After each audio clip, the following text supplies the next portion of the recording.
অভাব অনটনে একটা জব নিলাম। ওখানে আমি কর্তব্য পত্রিকার বিজ্ঞপ্তিতে ঢাকা গেছিলাম, যে লেখা আছে একটি বাসা বাড়িতে ইলেকট্রিশিয়ান নিবে। যেহেতু আমার কারেন্টের কাজ কম বেশি জানা আছে, কিন্তু ওখানে খপ্পরে পালায় পড়ি। তারা আমাকে নাইট গার্ডের ডিউটি দিছিল। নাইট গার্ডের ডিউটি, ওখানে গিয়ে আমি ওই সুবাদে যে বাসায় ডিউটি করছিলাম, ওই লোক আমেরিকা এম্বাসিতে জব করেন। তখন ওনার বাসার কাজ কর্মের সুবাদে আমাকে একটা জব দিলেন। তখন বেতন ছিল 14 থেকে 15,000 টাকা। ওই সময়ের অনেক টাকা, মানে আমার কাছে বিশাল টাকা। আমাদের বাড়ি ভিটে কিনছি 5,000 টাকা শতাংশ, আর আমি বেতন পাইছি হচ্ছে 15,000 টাকা, মানে 3% তো আমি প্রতি মাসে আমি কিনতে পারতাম এইরকম। ওই টাকা পয়সা দিয়ে আমি একটা গ্রামে একটা ঘর করি, বাবা মাকে একটু ওয়ালের ঘর করে দিই। ওয়ালের ঘর করে দেওয়ার পরে 2014 সাল পর্যন্ত এই কাজ আমি চালায় যাচ্ছিলাম। হঠাৎ করে রোহিঙ্গার একটা মানে আসছিল, মানে বাংলাদেশের রোহিঙ্গা ভাইসা ভাইসা আসতেছে। সেখানে বিভিন্ন খাবার দাবারের একটা টেন্ডার হয়েছিল বিদেশি থেকে। সেখান থেকে যেহেতু আমেরিকা এম্বাসিতে জব করি, বিভিন্ন বিদেশিদের সাথে ওই সততা, ওই honesty is the best policy, ওখান থেকে আমার একটা কপাল খুলে যায় আলাউদ্দিনের চেরাকের মতো, এটা বলতে পারেন। তখন ওই ব্যক্তির কোন একটা মাধ্যমে কিছু খাবার সরবরাহ করতাম। এখান থেকে কিছু টাকা পয়সা নিয়ে, ভালো টাকা পয়সা হয়েছে আমার, ভালো টাকা পয়সা হয়েছে। সেই টাকা পয়সা নিয়ে 2019 সালে আমি ফুলবাড়িয়া, ময়মনসিংহ ফুলবাড়িয়া যেটাকে বলে আপনাদের এলাকায়, ময়মনসিংহ ফুলবাড়িয়া যে ব্যক্তির মাধ্যমে এই ব্যবসা বাণিজ্য বা আমার সহযোগিতা করছে, বিভিন্ন সবজি টবজি আমাকে দিছে, তখন সেই সুবাদে ময়মনসিংহ ফুলবাড়িয়াতে একটা বাড়ি করি। বাড়ি ছোট একটা বাড়ি, 13% জায়গা, নট রিসোর্ট। যারা বলতেছেন এটা রিসোর্ট, এই রিসোর্ট করতে গেলে ব্যবসায়িক ক্ষেত্রে লাইসেন্স করতে হয়, রিসোর্টের কিছু নিয়ম কানুন আছে, কতটুকু জায়গা লাগে, কি কি লাগে, সব নিয়ম কানুন ওখানে রিসোর্টের ব্যবসার সাথে মানে লাগে। যেহেতু এটা রিসোর্ট না, সেখানে এখানে লাইসেন্সের কোনো প্রয়োজন হয় না। ওখানে একটা গুজব উঠলো আমি খ্রিস্টান সম্প্রদায়ের লোক মুসলিম হয়েছি, একটা গুজব, একটা গুজব। ওই এলাকার লোক, যেহেতু ওই এলাকার লোক আমাকে কেউ চেনে না, আমার বাড়ি রংপুর, গাইবান্ধা জেলা, পলাবেড়ি থানা, আমি যেহেতু গেছি সেক্ষেত্রে এই কথাটা মানে কানা ঘুষা হচ্ছে, যেহেতু আমার বিস্তারিত তো কেউ জানে না। কিন্তু আমি ধর্মান্তরিত হই নাই, না হওয়াতে ওখানে এস্টাবলিশ করার জন্য এক মেম্বারের কাছ থেকে প্রত্যয়ন পত্র নেয়, যে রফিকুল ইসলাম নামে এক ব্যক্তি। সেই প্রত্যয়ন পত্র আসলে জমি যারা কেনে তাদেরকে রেজিস্ট্রি অফিসে যাওয়া লাগে না, আর যে জমি বিক্রি করে তাকে রেজিস্ট্রি অফিসে যেতে হয়। আমাকে যেহেতু রেজিস্ট্রি অফিসে যাওয়া লাগে নাই, খালি শুধু আমার মোবাইল থেকে একটা ছবি নিচ্ছে আর হচ্ছে একটা প্রত্যয়ন পত্রিতে দলিল হয়েছে।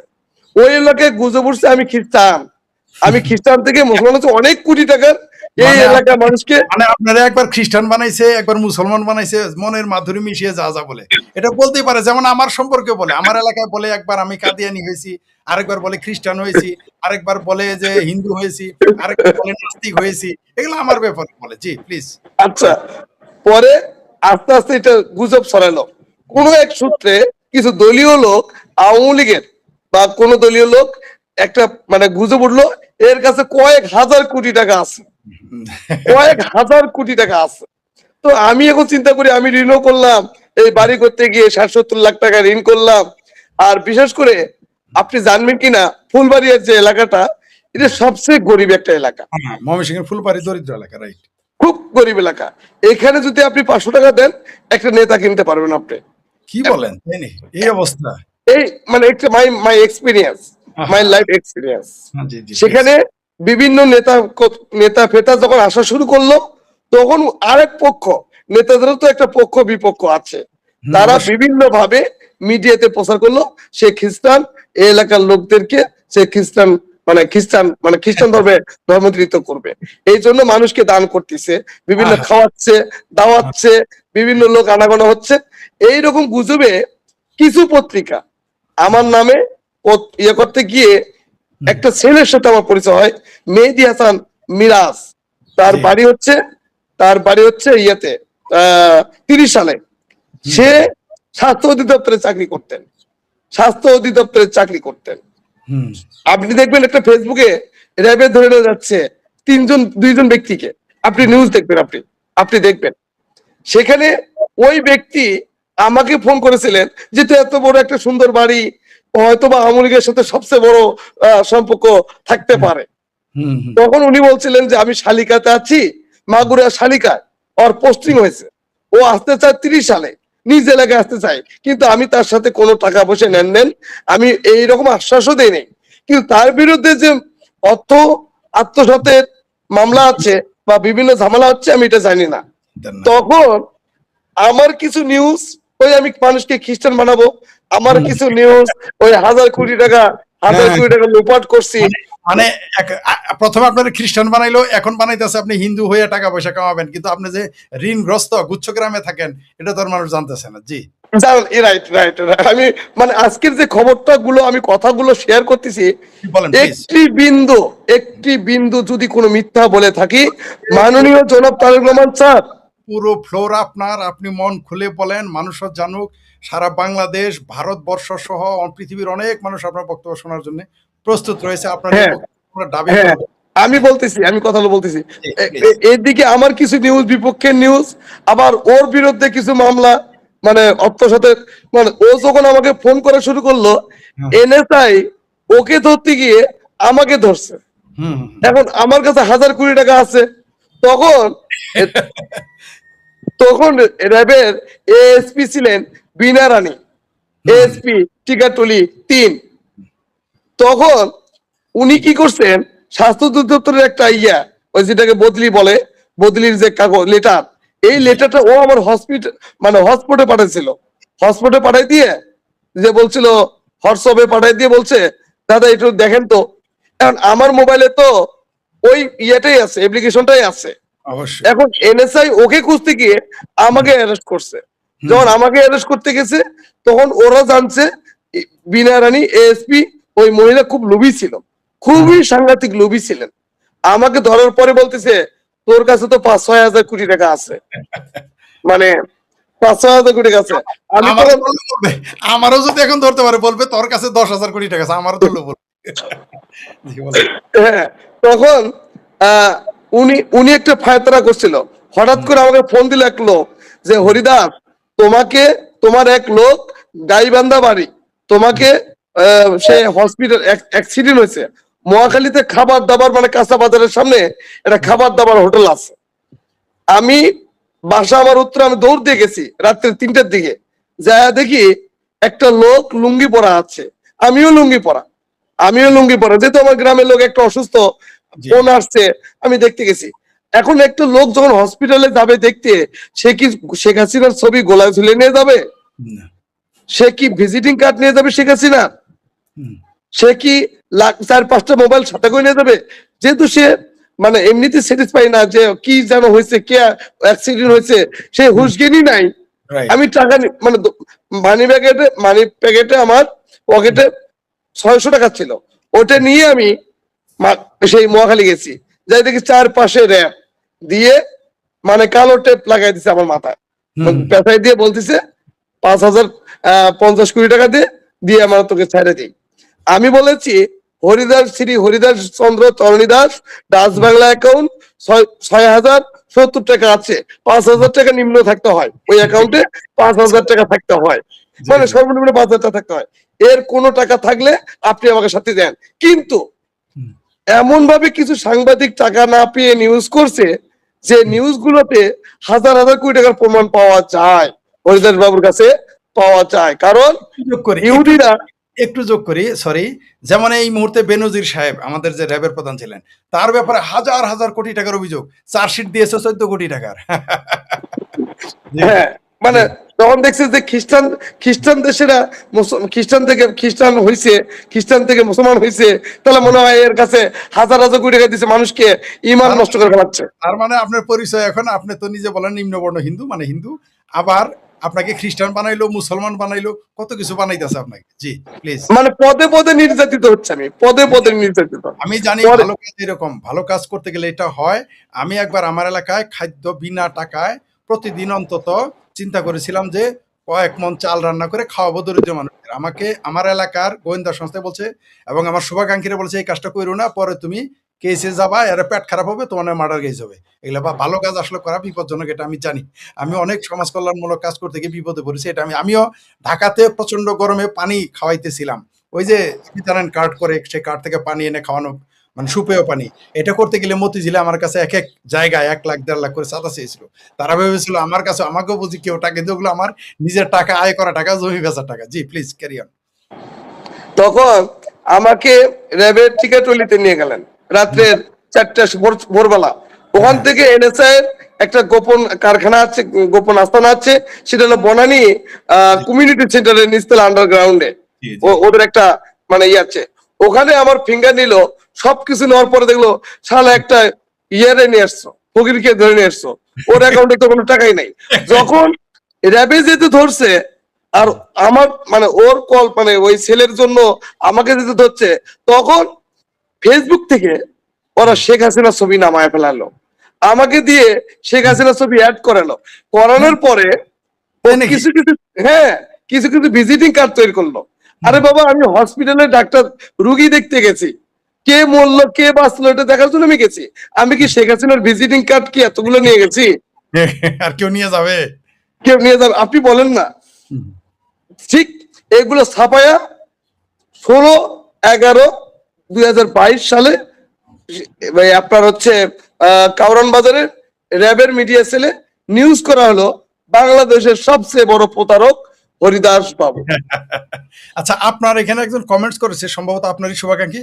জবাবটা আমি দিব, আপনি না প্লিজ। একজন লিখেছেন, আমি তার কমেন্টটাকে দেখাই। উনি বলেছেন, আমার কথা হলো আওয়ামী লীগ চলে যাওয়ার পর আগস্টের পর মন্দির বানানো শুরু করলেন কেন? জানেন না হিন্দুদের উপর কেমন নির্যাতন চলে? আপনার মন্দিরের কাজের শুরুর জন্য হিন্দু জীবন হুমকির প্রশ্ন সম্মুখীন এখন।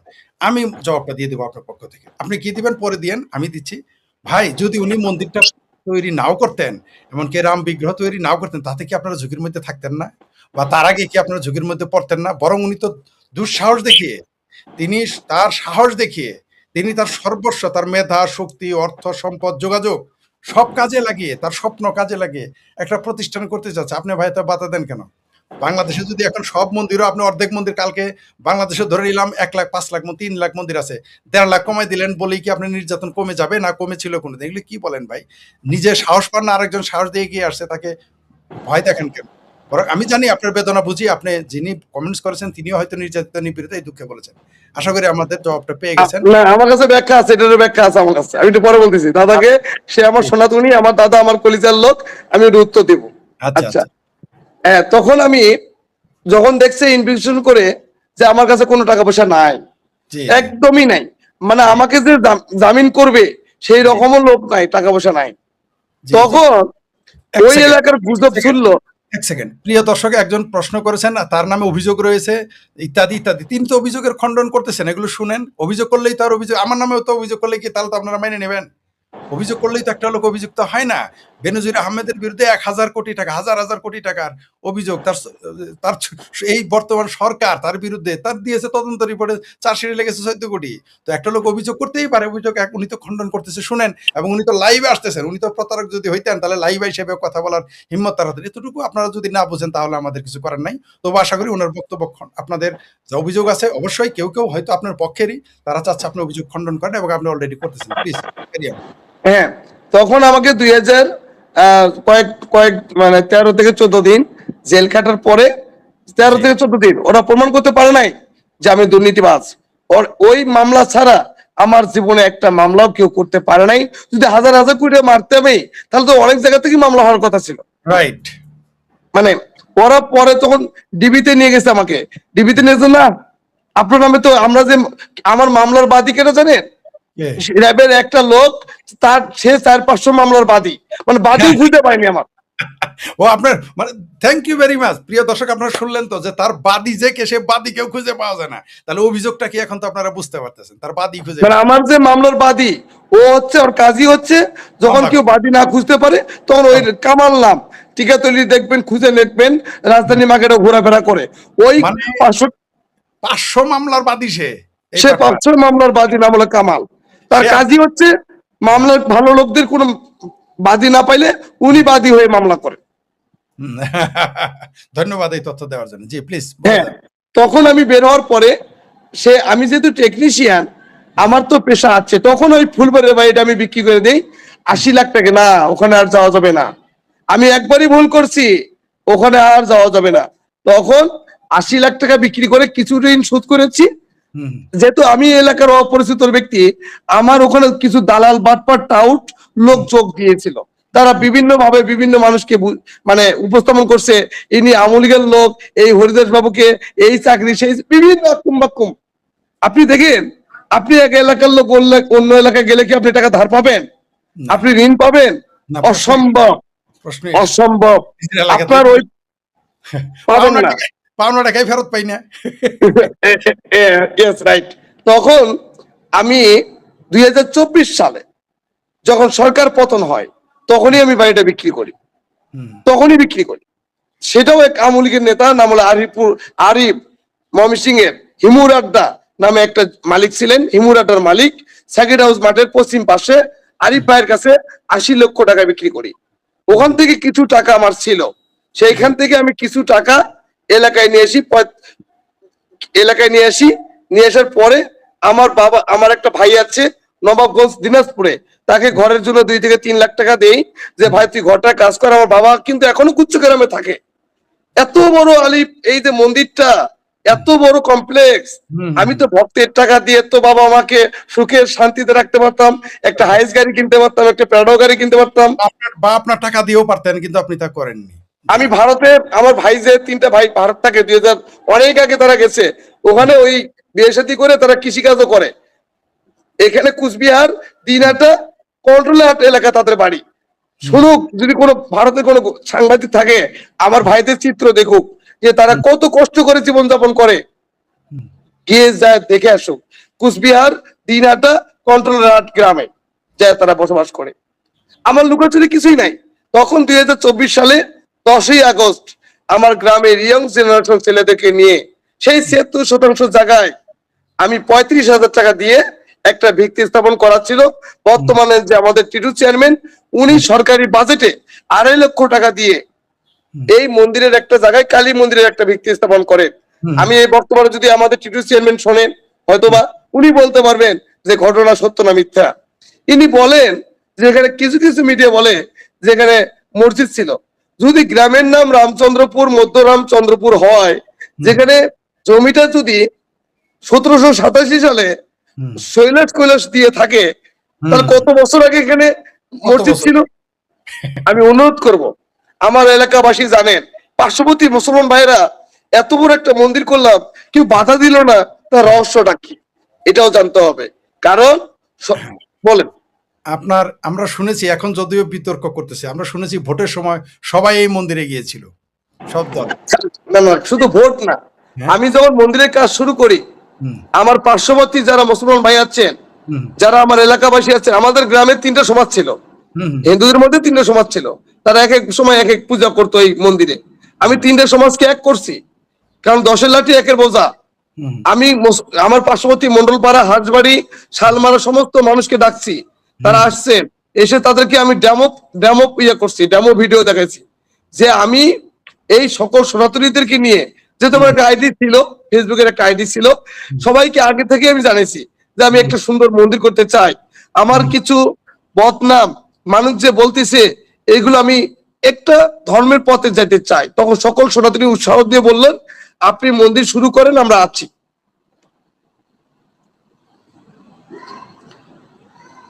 হ্যাঁ, তখন আমি আস্তে আস্তে আস্তে 35,000 টাকা নিয়ে, দেখুন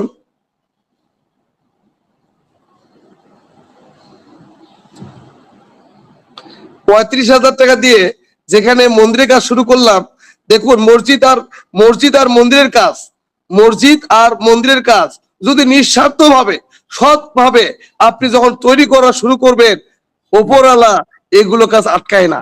অবশ্যই কারণ মন্দির মসজিদ দেখতেছি হয়ে যায়, শুরু করলেই হয়ে যায় মন্দির শুরু মসজিদ। করলে, তবে নিয়ত থাকতে হবে, নিয়তে বরকত। নিয়ত করবেন আপনি, মানে একদম সৎভাবে থাকবেন, আপনি একটি টাকা ভক্তের খাবেন না। তখন ভগবান বলে, এটাই আমার সত্যিকারের ভক্ত, ওর মধ্য দিয়েই ভালো কিছু হোক, তখন এই কাজটার সফলতা আসে। ঠিক যখন সবাই এলাকা মানুষ বলল যে তোমার মন্দির তুমি করবা, তুমি কি বিগ্রহ কত ফিট করবা, না 100 ফিট করবা, না 200 ফিট করবা, এটা তোমার ব্যাপার। এখানে আমাদের গ্রামবাসীর কিছু নাই। অবাক করার বিষয় হচ্ছে 160 জন যারা কর্মচারী কর্মকর্তা, 160 জন, 135 জনই মুসলমান। তাই নাকি? হ্যাঁ, 135 জনই মুসলমান। হুম। এখানে কোনো বৈষম্য হয় নাই। হুম। এখানে যখন আমরা এই যে রোজার ঈদে 4000 পরিবারকে আমি কাপড় দিয়েছি, সব মুসলমান, সব মুসলমান। দুর্গাপূজার সময় 40 টন চাল দিছি, খালি হিন্দুই খাবি, মুসলমানও খা। এখানে এই যে আমার কোরবানি ঈদে অনেক মানুষকে আমি কাপড় দিছি, কারণ সম্প্রীতির বাংলাদেশ। এই মন্দিরটি হয়তো আমাদের উপাসনালয় কেন্দ্র, কিন্তু মুসলমানদের এখানে ব্যবসা বাণিজ্য করে খাচ্ছে। তাদের অনেক দোকান, তারা দোকান দিচ্ছে, তারা অটো চালাচ্ছে, তারা বিভিন্ন ব্যবসা বাণিজ্য করে খাচ্ছে। শুনেছি এই অঞ্চলকে কেন্দ্র করে আপনারা হসপিটালও করতে চাচ্ছেন, এটা আমরা শুনেছিলাম। আমি বলতেছি প্লিজ। এখানে একটি কমপ্লেক্স 70% পাশাপাশি আমাকে বিভিন্ন জায়গা থেকে সনাতনীদের টাকা দেওয়া শুরু করলো। কেউ 100 শতক জমি দিছে, কেউ 20,000 ইট দিছে। এইগুলো সমস্ত গোয়েন্দা সংস্থার কাছে আমি দিছি। তখন আমার চিন্তা হলো, খালি মন্দির করলে ধর্ম রক্ষা হবে না, তাহলে কি করতে হবে? ধর্ম শিক্ষা দিতে হবে এই সনাতনীদেরকে। তখন আমি গুরুকুল চালু করলাম, 400 ছেলে মেয়ে। ভালো কাজ করেছেন। গুরুকুল আমাদের ভারত উপমহাদেশের এটা ঐতিহ্য, খুব ভালো একটা কাজ করেছেন। জি। তখন আমি গুরুকুল চালু করলাম। গুরুকুলে বিভিন্ন গ্রাম থেকে বাচ্চা নিয়ে এসে সকাল 6টায় ভ্যান দিয়ে, অটো দিয়ে সেই বাচ্চাদেরকে নিয়ে এসি, তাদেরকে পড়াশোনার মধ্য দিয়ে